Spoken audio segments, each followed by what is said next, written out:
Hola, bienvenidos al tutorial El Estado y la Economía, semanas 7 y 8, grado décimo, asignatura Economía y Política. Iniciamos con la presencia de Dios. Acordémonos que estamos ante la santa presencia de Dios y adoremos su santo nombre. Que la paz y la bendición de Dios sea con todos ustedes y sus familias. Continuamos con la temática del segundo trimestre. En esta ocasión vamos a hablar sobre el Estado y la economía. Este tema tiene como propósitos los siguientes: analizar las principales funciones económicas de los estados y reconocer la importancia que tiene el pago de los impuestos en el bienestar de todos. Entonces, el Estado y la economía son dos términos que se relacionan mucho. El Estado es el conjunto de instituciones y organizaciones sociales, económicas y políticas que se han creado históricamente para regular y normar la vida de los individuos, familias, empresas nacionales o extranjeras, que residen en las fronteras de un territorio reconocido como un país. El hecho importante es que cualquier economía capitalista requiere de la presencia de un Estado y de un gobierno. Entonces vemos que el Estado es el encargado de regular la actividad económica, por lo cual lo impulsa a tener buenas relaciones económicas, tanto internas como externas, y adoptar o establecer el tipo de economía que se llevaría a cabo en el territorio. Para cumplir su función de defender la nación y de garantizar el orden y la cohesión social, el Estado necesita recursos económicos para pagar las fuerzas armadas, las fuerzas policiales y los agentes de justicia. Es por ello que el Estado ha tenido desde su nacimiento una vocación natural de recaudar impuestos. Desde su aparición, el Estado asumió también la construcción de grandes obras como carreteras, puentes, acueductos, murallas, etcétera, necesarias para la sociedad.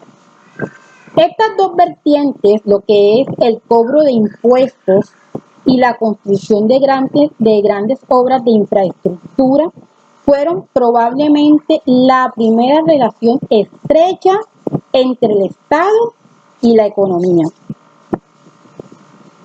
Bueno, ahora pasamos a las funciones económicas del Estado. Tenemos el manejo del gasto público. El Estado debe establecer cuáles son las necesidades más urgentes de las naciones, es decir, de todas las personas que viven en el país, y definir cuáles son las áreas importantes en las que se debe invertir los recursos comunes de los ciudadanos.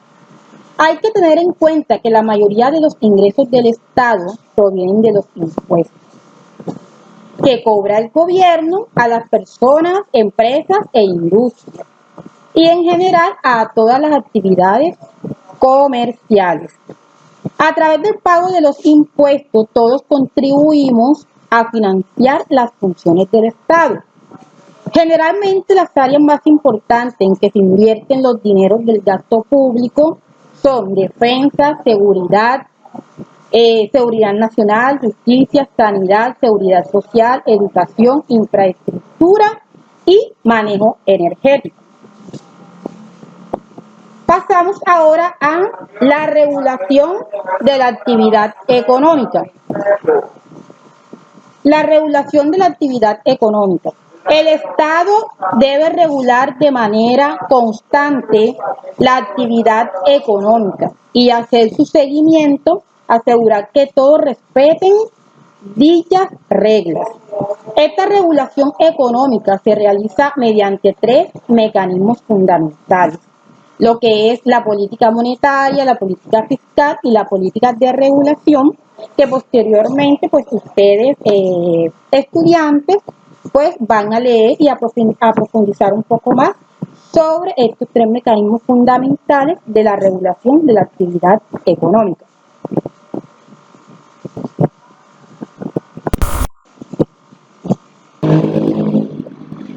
Continuamos con la financiación del gasto nacional.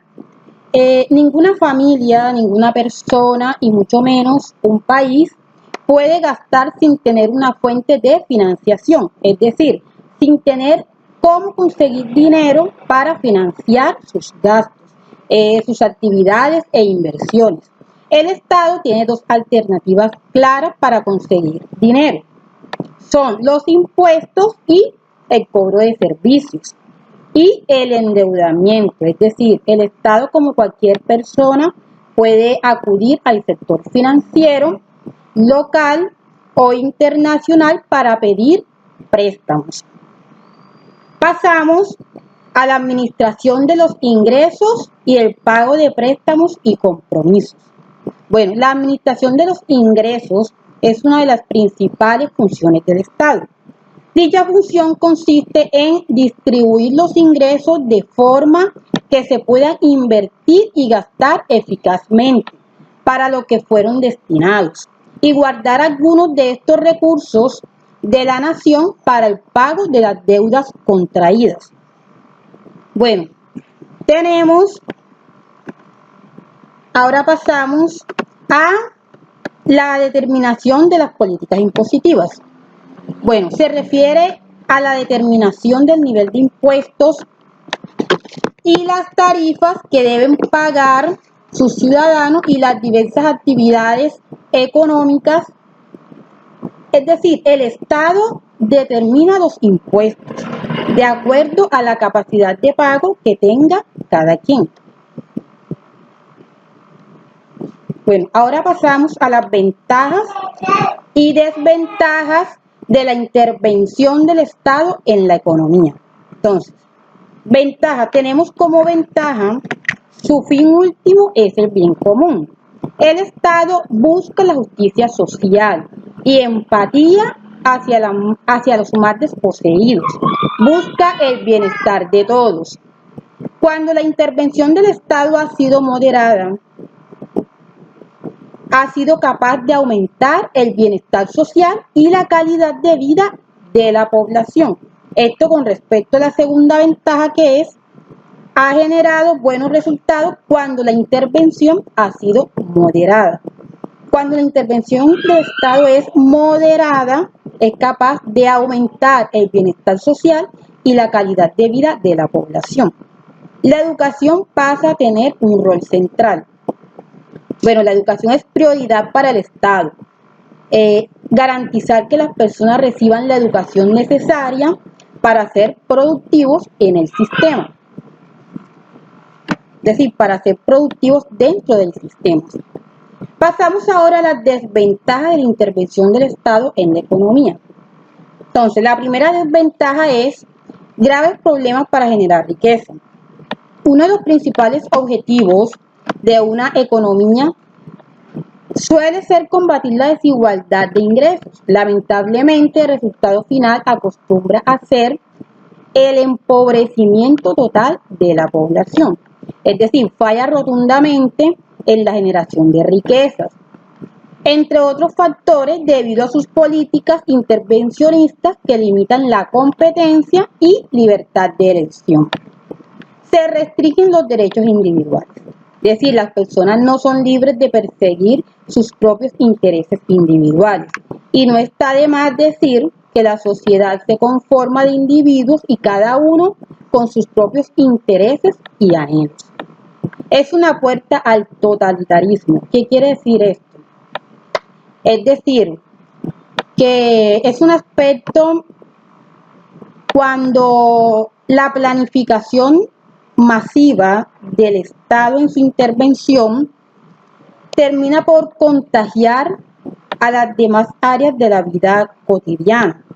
No es sorpresa que tantos ejemplos históricos de gobiernos económicamente muy intervencionistas hayan terminado en sangrientos regímenes totalitarios. Ahora, ¿qué es un régimen totalitario? Un régimen totalitario son dirigidos por un partido político que pretende ser o se comporta como partido único. Es decir, el Estado ejerce todo el poder sobre la economía y pues sobre otros ámbitos. Ahora pasamos a un ejemplo. En Colombia se tomaron rápidamente medidas macroeconómicas para hacer frente, al menos en el corto plazo, a la emergencia de la pandemia COVID-19. El gobierno creó el Fondo de Mitigación de Emergencias para la gestión extraordinaria de recursos. Por su parte, el Fondo Nacional de Garantías y el Fondo para el Financiamiento del Sector Agrícola han habilitado recursos para avalar la disponibilidad de crédito para las micro, pequeñas y medianas empresas. Y para el sector agrario, esto permite que sectores fundamentales para la economía o muy afectados por la crisis también puedan contar con liquidez. Entonces vemos que este es un ejemplo pues de la situación actual que se vive pues de la pandemia COVID-19 y esa es una de las medidas que ha tomado el Estado, el gobierno con respecto a esta situación económica. Viva Jesús en nuestros corazones por siempre. Hasta la próxima.